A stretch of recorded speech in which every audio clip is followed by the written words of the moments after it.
Hemos comenzado una serie en nuestra iglesia basada en el Evangelio según San Juan, y si pudiéramos darle un título a esta serie, la llamaríamos El discipulado desde los ojos de un discípulo.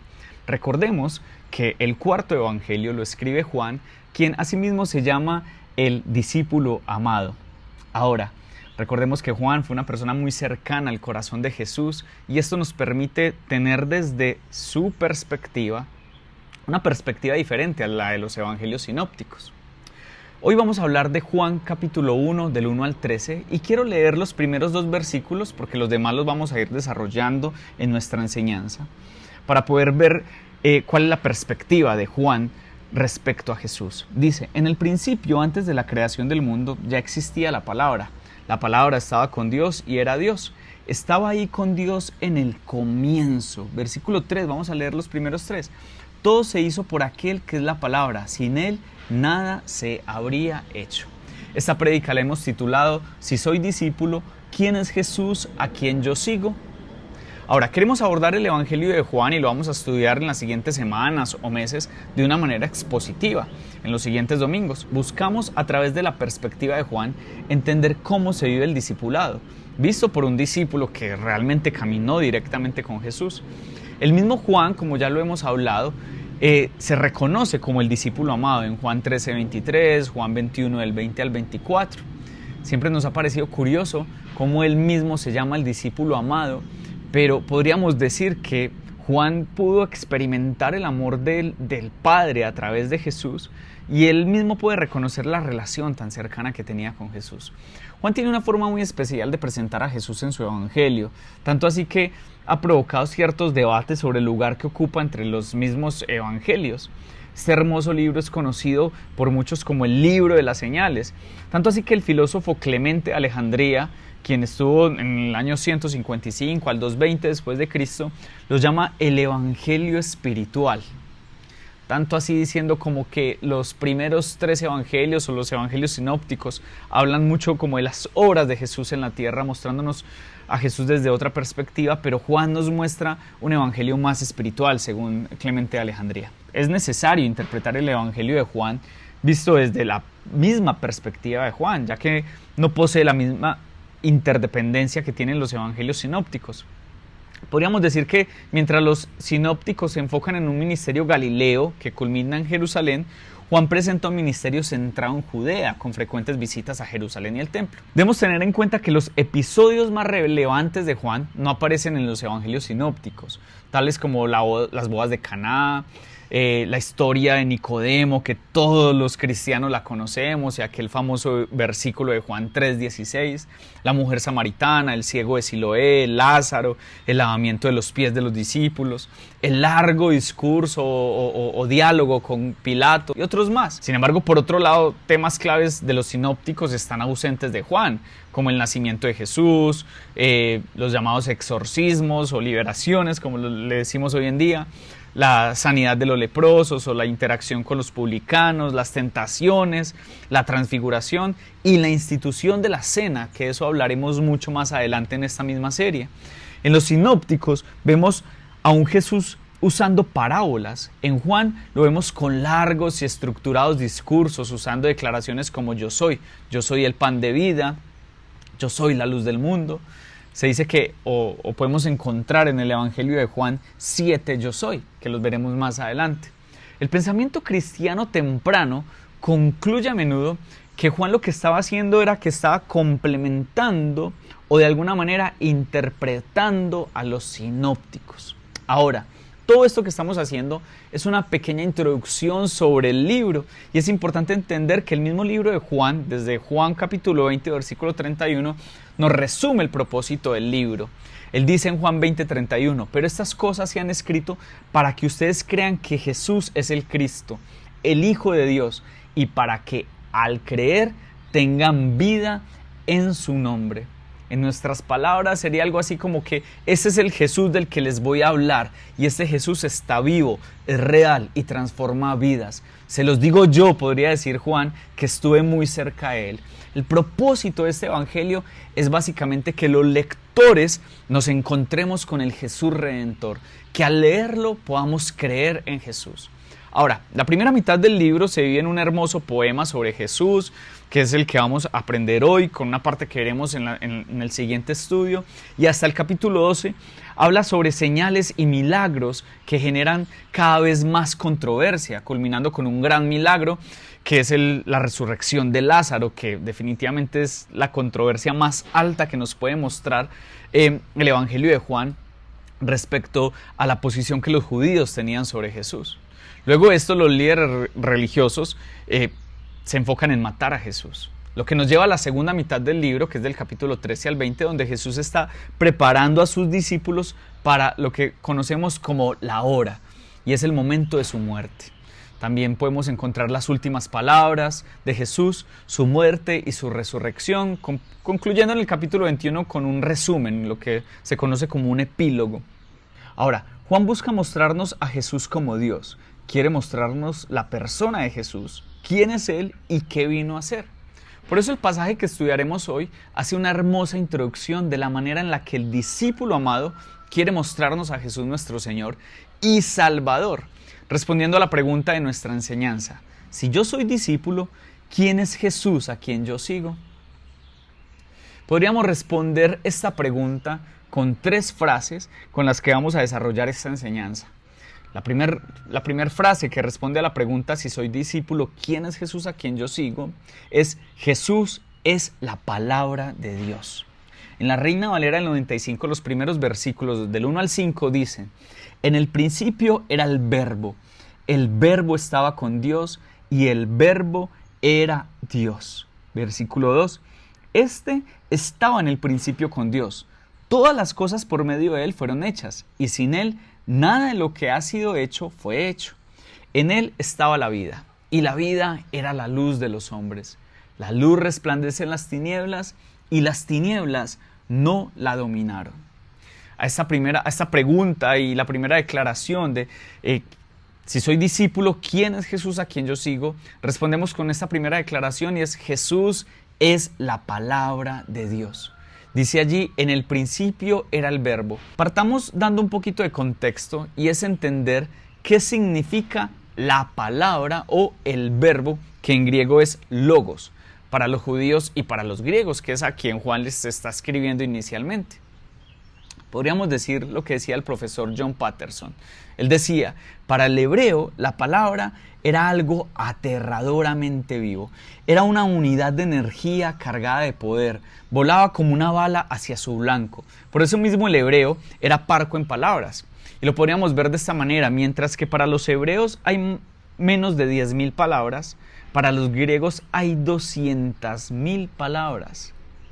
Ahora, los rabinos judíos, por respeto a Dios, en sus traducciones de las escrituras del hebreo al arameo, eso es conocido como el Targum, reemplazaban ciertos atributos de Dios o el nombre de Dios por la frase o las palabras la palabra o su palabra. Eso lo vemos en Éxodo 19:17, en Isaías 48:13, donde en lugar de usar términos donde se refiere a las manos de Dios, donde se refiere a Dios directamente, dice: ha salido la palabra de Dios. Para los hebreos, esta palabra logos o el verbo, como lo que está diciendo aquí Juan, era algo supremamente respetado. La palabra de Dios era hablar de Dios mismo. Ahora, para las culturas orientales, una palabra no era solo un sonido, es un poder que hace cosas. Entendamos que Juan le está escribiendo a hebreos, pero también le está escribiendo a griegos, no solo a judíos, sino también a griegos. Y para los griegos y sus filósofos como Filón o Heráclito, la palabra logos era la mente de Dios o la misma razón de Dios, que está en control del universo y de cada persona de manera individual.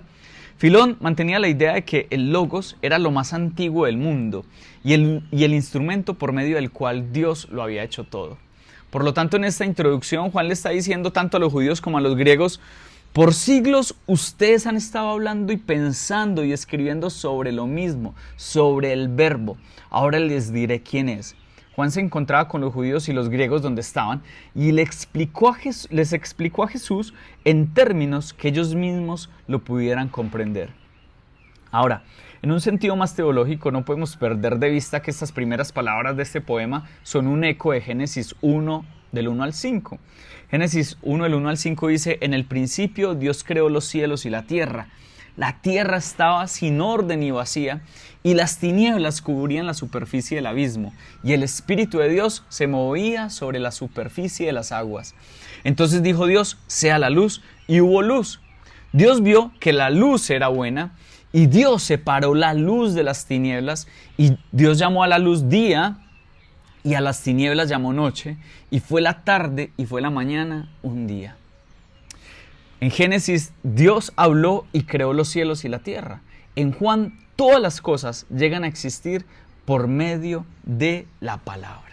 Jesús estaba con el Padre desde el principio, estaba con Él. Esta palabra estaba con Dios le da una distinción. Y aún así, de todos modos, Juan hace la claridad y dice: y el Verbo era Dios, dejando claro que Jesús y el Padre son diferentes y ambos son Dios. Lo primero que nos responde Juan a esta pregunta de si soy discípulo de Jesús, ¿quién es Jesús a quien yo sigo? Él nos está diciendo: Jesús es la misma palabra de Dios. Hubo en el principio de la iglesia cristiana varias controversias que se convirtieron en herejías. Una de ellas fue la controversia o la herejía de Arrio, aquel obispo hereje que negaba la naturaleza divina de Jesús. Pero también nos encontramos con Sabelio, que fue un sacerdote y teólogo cristiano del siglo III, que fundó el sabelianismo, una herejía que negaba la Santísima Trinidad. A estos dos Lutero, el reformador, dice: el Verbo era Dios, va contra Arrio, porque nos muestra que Jesús era Dios. Y el Verbo estaba con Dios, va contra Sabelio, ¿cierto? Quien negaba la Trinidad. Porque el Verbo estaba con Dios, dándole distinción al Padre, al Hijo y al Espíritu Santo. Ahora, continuando con el eco de Génesis, Juan dice que todas las cosas por medio de Él fueron hechas, y sin Él nada de lo que ha sido fue hecho. En Él estaba la vida, y la vida era la luz de los hombres. Lo primero que habla Dios en Génesis para la creación es la luz, y Juan dice que esta luz se encontraba en Cristo. Tal como lo dice Salmo 119, 105, lámpara es a mis pies tu palabra y lumbrera a mi camino. Jesús es la palabra de Dios hablada desde el principio y es la misma palabra de Dios ahora encarnada.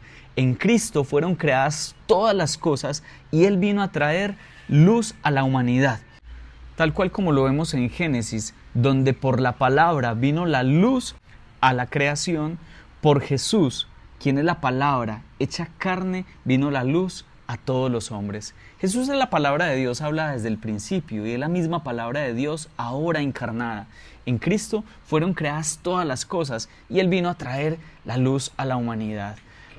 La respuesta de Juan respecto a quién es Jesús, a quien seguimos, parte del principio que Jesús es la misma palabra de Dios. La segunda frase que responde a esta pregunta es: Jesús es mayor que cualquier hombre. Vemos en los versículos del 6 al 8, donde Juan dice: vino al mundo un hombre enviado por Dios, cuyo nombre era Juan. Este vino como testigo para testificar de la luz, a fin de que todos creyeran por medio de él. No era él la luz, sino que vino para dar testimonio de la luz. Juan el apóstol está hablando de Juan el Bautista. La asignación de Juan el Bautista era la tarea de ser testigo, aquel que iba a dar testimonio de la luz. El propósito de Juan el Bautista era que todos creyéramos en Jesús. Juan fue una voz profética. Ahora, una voz profética que rompe el silencio de 400 años. Muchas personas parecían estar entusiasmadas con Juan el Bautista, tanto así que llegaron a otorgarle un lugar más importante que el de Jesús. Vemos esto en Hechos 19, del 3 al 4, donde se nos dice que Pablo encontró a unos discípulos que no sabían nada de lo que vino después del bautismo de Juan. El impacto de Juan el Bautista fue muy fuerte y fue una bendición. Fue un hombre muy diferente a lo que muchas personas están acostumbradas o estamos acostumbrados a ver en un predicador. Sin embargo, Juan el Bautista logró impactar a su generación y provocar tanto revuelo que muchos llegaron a pensar que él era el Mesías. Juan el Evangelista, el discípulo amado, no busca minimizar la tarea de Juan el Bautista, por el contrario, explica su importante tarea sin que tome el lugar de Jesús. William Barclay lo dice de esta manera: es una tentación hoy en día que las personas le terminen dando más importancia a un predicador que a Cristo mismo. Todavía puede suceder que la mirada de la gente se fije en el heraldo más que en el rey que viene a anunciar. Juan el Bautista no tenía la menor culpa de lo que había sucedido, pero Juan el Evangelista estaba decidido a no dejar que nadie desplazara a Cristo del lugar supremo que le corresponde. Como lo dice Barclay, es muy fácil caer en esto, caer en exaltar tanto a los predicadores, a los pastores, a las personas que nos presentan o nos quieren presentar a Jesús, que terminamos desplazando al Jesús mismo. Me encanta porque Juan, el discípulo amado, dice en el versículo 8, no era Él la luz, sino que vino para dar testimonio de la luz. No podemos perder de vista que nuestra tarea es testificar de lo que Jesús ha hecho en nuestras vidas. La palabra testigo es otra palabra clave que veremos en el cuarto evangelio. Tanto así que la podemos encontrar alrededor de 8 veces, hablando del testimonio de quienes testifican sobre Cristo. Primero, vemos en Juan 5:37 el testimonio del Padre. Jesús dijo: el Padre que me envió ha dado testimonio de mí. El segundo testimonio que vemos es el de Jesús mismo. Dice: yo soy, dijo, el que doy testimonio de mí mismo. Juan 8:18. O Juan 8:14 dice: aunque yo doy testimonio acerca de mí mismo, dijo, mi testimonio es verdad. Lo que Jesús era en sí mismo en su esencia, testificaba o daba respaldo que lo que él enseñaba era verdad. Y creo que en este punto es importante, haciendo un pequeño paréntesis, que nosotros como creyentes permitamos que nuestras vidas sean un testimonio de que lo que enseñamos, decimos, predicamos, sea real. Lo que respaldaba a Jesús era su propia vida, y por eso él podía decir con total libertad que él mismo daba testimonio de sí mismo. El primer testimonio es el del Padre, el segundo es el de Jesús, el tercer testimonio es el de sus obras. Dice: las obras que el Padre me ha concedido cumplir dan testimonio de mí, en Juan 5:36. En Juan 10:25 dice: las obras que yo hago en nombre de mi Padre dan testimonio de mí. Las obras del Señor, las obras de Jesús, son el tercer testimonio. El cuarto testimonio es el que dan de las Sagradas Escrituras. Jesús dijo: escudriñáis las Escrituras porque creéis que tenéis en ellas la vida eterna, y son ellas las que dan testimonio de mí. El quinto testimonio es el del último de los profetas, de Juan el Bautista. Dice: vino como testigo para dar testimonio de la luz. Esto ya lo vimos en Juan 1, del 7 al 8. Juan dio testimonio de haber visto descender sobre Jesús al mismo Espíritu Santo. El sexto testimonio es el de aquellos con los que Jesús se puso en contacto. La mujer samaritana en Juan 4:39, el ciego de nacimiento en Juan 9:25. Y es una realidad que las personas que pudieron tener cercanía con Jesús podían testificar de Jesús como el Mesías. Hay una leyenda que nos cuenta que el Sanedrín buscaba testigos para condenar a Jesús. Vino una multitud de personas diciendo: yo era leproso y él me curó. Yo era ciego y me dio la vista. Yo era sordo y me abrió los oídos. Esa era precisamente la clase de testimonio que no quería el Sanedrín. En todas las épocas y generaciones había una gran multitud de personas que estaban dispuestas a dar testimonio, o estamos dispuestos a dar testimonio de lo que Cristo ha hecho por nosotros. El séptimo testimonio es el testimonio de los discípulos, y en este caso especial el del autor de este evangelio que estamos estudiando. El que lo vio ha dado testimonio, y su testimonio es verdad, dice Juan 19:35. Y por último vemos el testimonio del Espíritu Santo en Juan 15:26. Dice: cuando venga el Consolador, el Espíritu de la verdad, Él dará testimonio de mí, dice Juan 15:26. Concluyendo este segundo punto, podemos decir y dejar claro la intención de Juan el Evangelista al decir que Juan el Bautista solo es un testigo que encabeza estos 8 testimonios de los que hemos venido hablando, pero este testigo lo que está buscando es mostrarnos a Jesús. Lo primero que responde a nuestra pregunta, ¿quién es Jesús a quien yo sigo?, es que Jesús es la palabra de Dios, pero también debemos entender que Jesús es mayor que cualquier hombre, por buen predicador, por influencia que tengan los hombres, por mucho carisma que tenga, no hay ningún hombre que sea mayor a Jesús, ni siquiera Juan el Bautista. Pero lo tercero que responde a nuestra pregunta, visto desde la perspectiva de Juan, es que Jesús es la luz que las tinieblas no pueden soportar. En los versículos del 9 al 13 dice, existía la luz verdadera que al venir al mundo alumbra a todo hombre. Él estaba en el mundo y el mundo fue hecho por medio de él y el mundo no lo conoció. A lo suyo vino y los suyos no lo recibieron, pero a todos los que lo recibieron les dio el derecho de llegar a ser hijos de Dios, es decir, a los que creen en su nombre, que no nacieron de sangre, ni de la voluntad de la carne, ni de la voluntad del hombre, sino de Dios. Juan usa la palabra griega aletinos, que quiere decir real o genuino, opuesto a irreal. Lo que Juan está diciendo es que Jesús es la luz real que viene a iluminar a la humanidad. El mundo en esta época ha ofrecido una cantidad de luces para que las personas salgan de su oscuridad, pero Jesús es la luz real, verdadera. Nos encontramos con personas que quieren salir de las tinieblas, de la drogadicción y de pronto harán algún proceso y sienten que pueden salir de esto por un momento, pero vuelven y caen en su adicción y nos damos cuenta que el mundo está ofreciendo pequeños destellos de luz, pero no la luz verdadera que puede traer a una persona de las tinieblas a la luz. El mismo Juan dice en Juan 3:20, en la PDT dice, en la palabra de Dios para todos, dice, todo el que odia la luz no se acerca a ella, porque la luz muestra todo lo malo que ha hecho. Es una realidad que el ser humano está buscando la luz solo para que ilumine ciertas áreas de su vida. Pero cuando nos encontramos con la luz de Jesús, nos encontramos que es una luz que evidencia toda la oscuridad que puede haber en nuestras vidas, que no solo quiere iluminar nuestra área financiera, que no solo quiere iluminar algunas áreas pequeñas donde hemos permitido oscuridad. La luz de Jesús quiere iluminar todo en nosotros. Hay personas que se conforman, como ya lo dije, con pequeños destellos que iluminen lo que en su estilo de vida quieren iluminar. Generalmente quieren la luz para que ilumine y exponga a otros, pero no a ellos mismos. Son personas que dicen, ojalá tal familiar estuviera escuchando esta prédica, ojalá tal persona estuviera escuchando esta enseñanza, él sí lo necesita.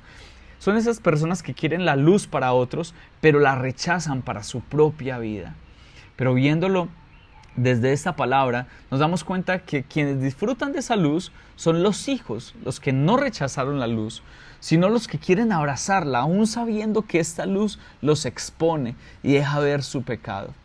Juan dice que a lo suyo vino en el versículo 11 y los suyos no lo recibieron, pero a todos los que lo recibieron les dio el derecho de llegar a ser hijos de Dios, es decir, a los que creen en su nombre, que no nacieron de sangre, ni de la voluntad de la carne, ni de la voluntad del hombre, sino de Dios.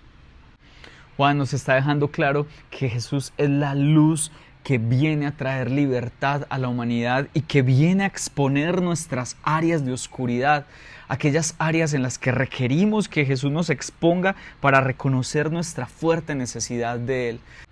Porque la luz de Jesús vino a disipar la duda.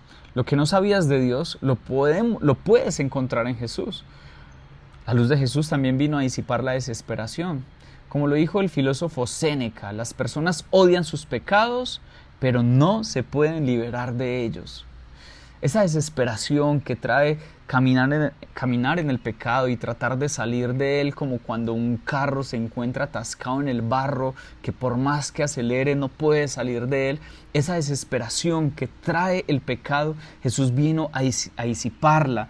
Jesús con su luz vino a quitar esa desesperación y a brindarnos esperanza en medio de un mundo lleno de maldad. Jesús vino a disipar las tinieblas de la muerte. Se dice que el mundo antiguo le tenía pánico a la muerte, pero Jesús con su venida, con su vida, con su muerte y su resurrección, ha demostrado que la muerte no tiene nada que ver con nosotros, con aquellos que hemos creído en Él. Jesús ha venido a vencer la muerte y ha venido a darnos la entrada a una vida plena, a una vida eterna con Él. Jesús es la palabra misma de Dios.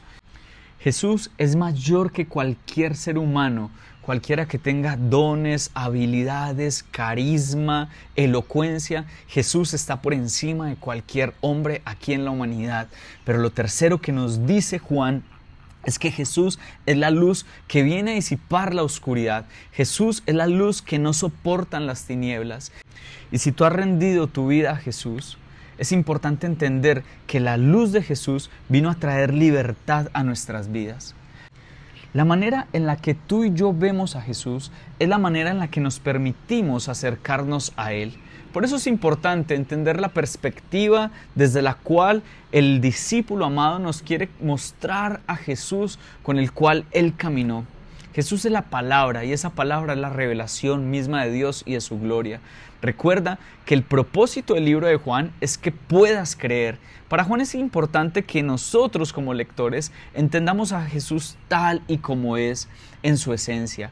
Juan no está disfrazando a Jesús, por el contrario, él lo está mostrando de una manera muy directa en cada uno de sus discursos, acercamientos, milagros, muerte y resurrección. Jesús va a traer transformación a nuestras vidas a medida que lo entendamos como quién es Él verdaderamente. Él es la palabra de Dios hecha carne, es la luz, es mayor que cualquier hombre, es nuestro Salvador y Dios mismo en toda su gloria. Las personas no fueron transformadas por los milagros de Jesús, fueron transformadas por la persona misma de Jesús. Era Dios quien se estaba presentando frente a ellos y es lo que Juan nos quiere presentar a través de este precioso cuarto evangelio. Si seguimos a Jesús solo por los valores morales que podemos aprender en la iglesia o por lo que nos puede ofrecer o por sus milagros, solo eso obtendremos. Pero estaríamos dejando de disfrutar lo verdaderamente hermoso y esencial de quién es Jesucristo, el Hijo de Dios, Dios mismo. Yo quiero animarte a través de esta serie y a través de esta enseñanza que podamos conocer a Jesús tal y como es. Jesús, la palabra de Dios, Jesús mayor que cualquier hombre y Jesús, la luz del mundo. Si conocemos a Jesús tal y como es, podemos disfrutar de su esencia, vivirlo, abrazarlo, caminar de su mano y disfrutar de la salvación tan grande que Él nos ha dado. Y partiendo desde esa perspectiva de quién es Jesús, viviremos el Evangelio de Juan y nos adentraremos en él entendiendo que Jesús es Dios mismo. Bendiciones.